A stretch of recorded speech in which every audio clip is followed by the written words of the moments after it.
folks, Kevin Inoue here, Fight Designer LLC, and another quick share on YouTube. I'm going to share some of the custom adaptation kind of work that I've been doing lately.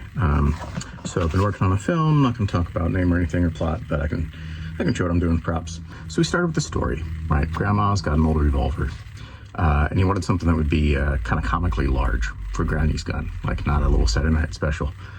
And the actions it needed to fire, and it needed to be able to load dummy rounds, and we need to be able to see it in close-up. Now, unfortunately, I didn't really have an answer that could do all those things. If you watch my videos, you saw an earlier one where I was trying to make the airsofts set off flash cotton loads. Wasn't able to do that reliably enough, and that's going to be a project for another time when I've got more time to figure it out. So what I ended up doing is making some doubles. Now, for their insurance, they need a non-firing prop, so no real firearms. So that was out of the question. But we could do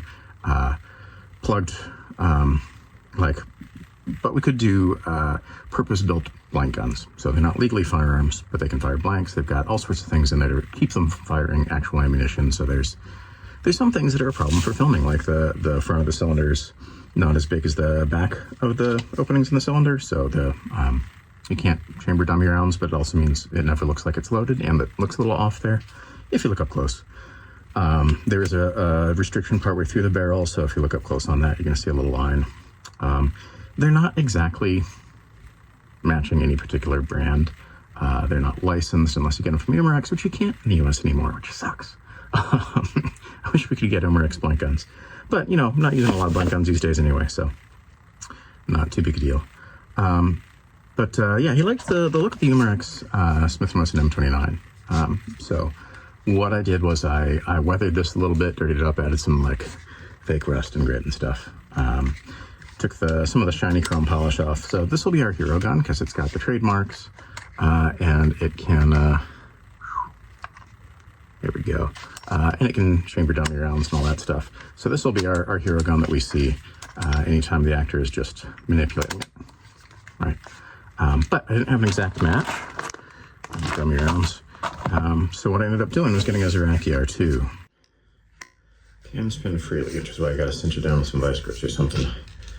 Because otherwise, yeah, this is just the orange part spinning around. The inner part isn't moving at all. So you gotta cinch it down enough that you actually really bend a bit and grab into that inner part. The part that's threaded on the inside and all. Stop and check, because I couldn't remember. Is it counterclockwise or clockwise? Because a lot of firearm stuff is counterclockwise. This is clockwise.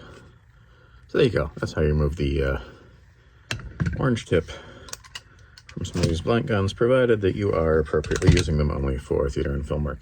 Now, there's still a bit of a plastic liner in here, which is a little weird, and like a divider. So I'll need to clean some of that out just to make sure there's nothing in there that could be launched forward when it fires. Like, the important thing is always safety. And we just want to make sure that whatever we do, there's not going to be any kind of projectile that gets launched at our performers at all.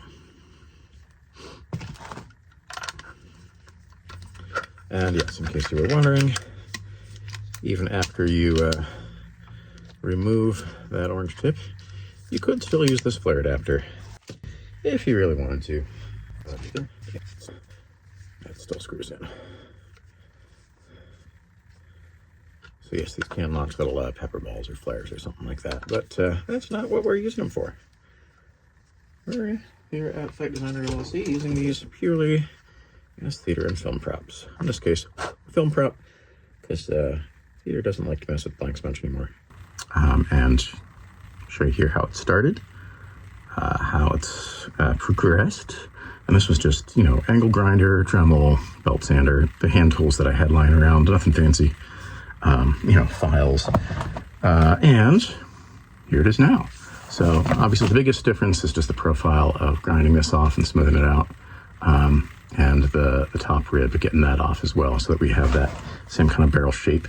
It's not the exact same size, but it's probably close enough that for a quick shot, we can get away with that. You know, a little bit of red up front.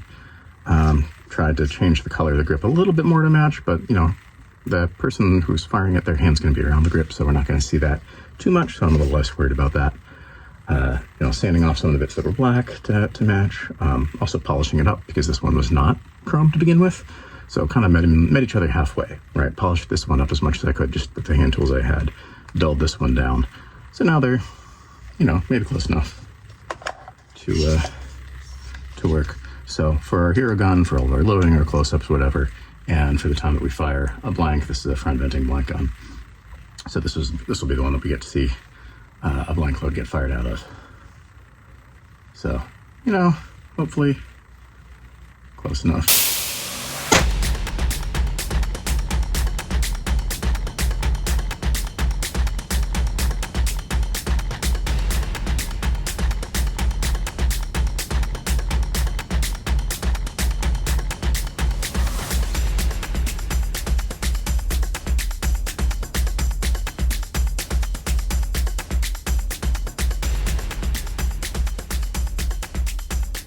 I also started making a 3D printed one in case we needed a double just to stuff down someone's pants or whatever. I obviously haven't finished this one to match because they turned out they weren't that interested in it. They're like, we'll just tuck it in the pants and then we'll never see it, and so we can just not have to worry about a dummy one when they're just running around.